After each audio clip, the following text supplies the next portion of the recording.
শ্রী শ্রী ঠাকুর মায়ের কথা চ্যানেল থেকে আপনাদের সবাইকে সুস্বাগতম।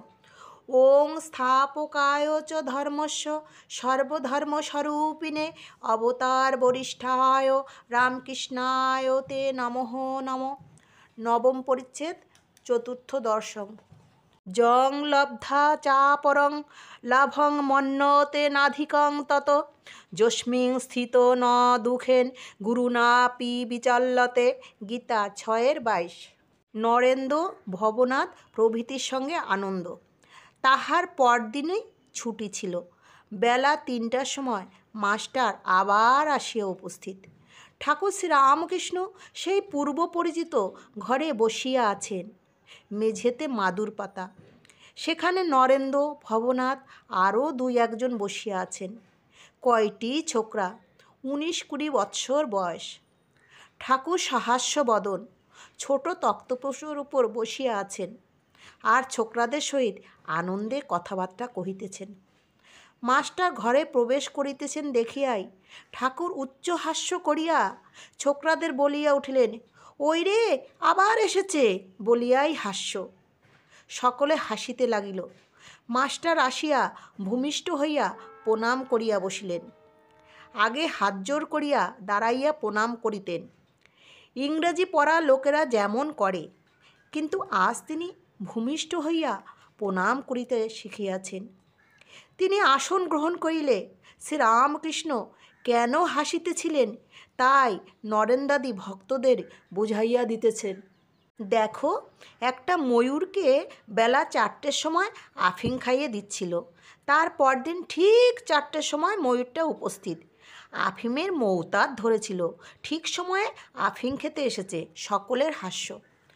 মাস্টার মনে মনে ভাবিতেছেন, ইনি ঠিক কথাই বলিতেছেন। বাড়িতে যাই, কিন্তু দিবানিশি ইহার দিকে মন পড়িয়া থাকে। কখন দেখিব, কখন দেখিব। এখানে কে যেন টেনে আনলে, মনে করলে অন্য জায়গায় যাবার জো নাই, এখানে আসতেই হবে। এরূপ ভাবিতেছেন। ঠাকুরের দিকে ছোকরাগুলির সহিত অনেক ফষ্টিনষ্টি করিতে লাগলেন, যেন তারা সমবয়স্ক।